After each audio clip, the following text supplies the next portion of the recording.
On today's show, we're focusing on an undercover crusher. His name is Jacob Cook, and if it's interesting, slightly alternative climbers that tick your box, we think you might quite like him. We grabbed a word with him to find out why 2014 has been so special.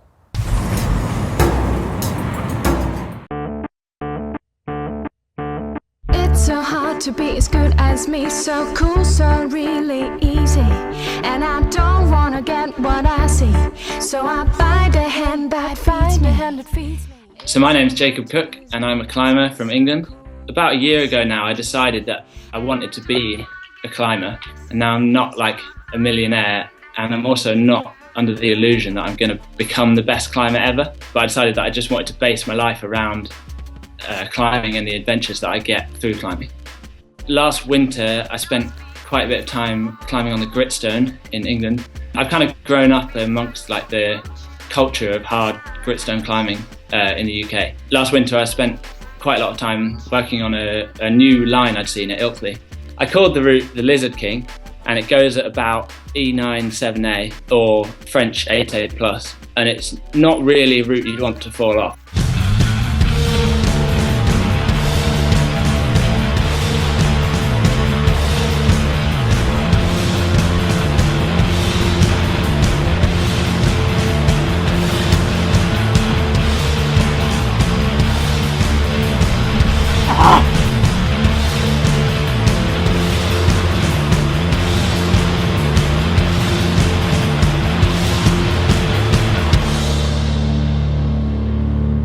Climbing on the Gritstone is kind of fun and all that, but at least for me anyway, I got into climbing because I want to get really far off the ground.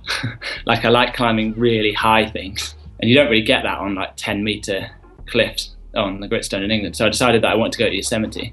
And so I spent the month of May in Yosemite with my girlfriend, Bron.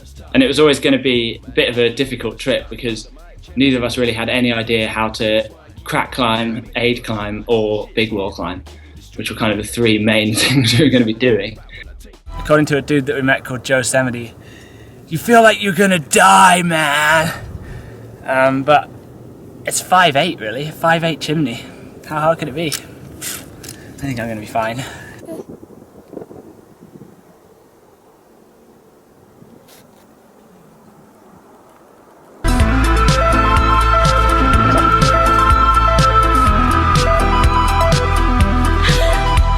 Bye-bye.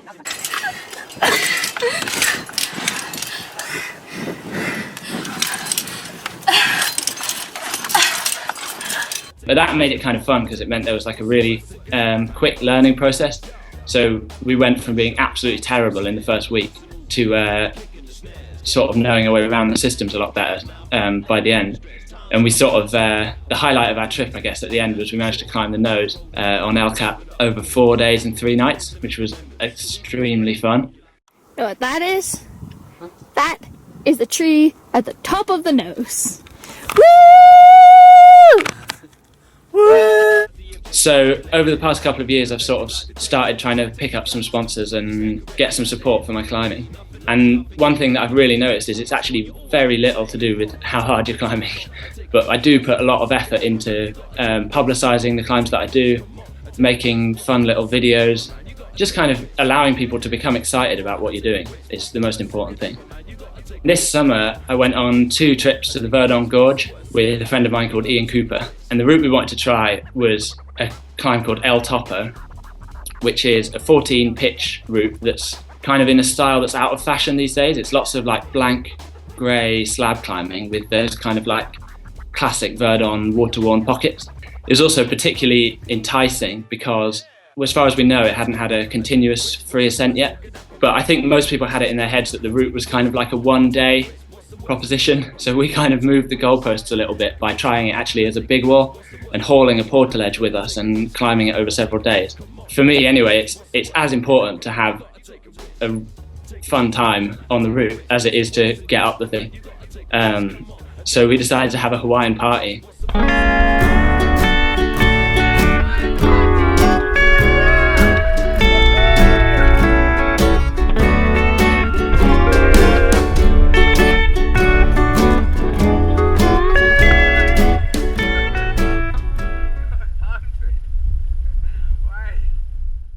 Thanks to Jacob's sponsors Rab, Scarpa and Edelweiss Ropes for organising the interview. If 2015 is anything like that impressive, it will be well worth watching.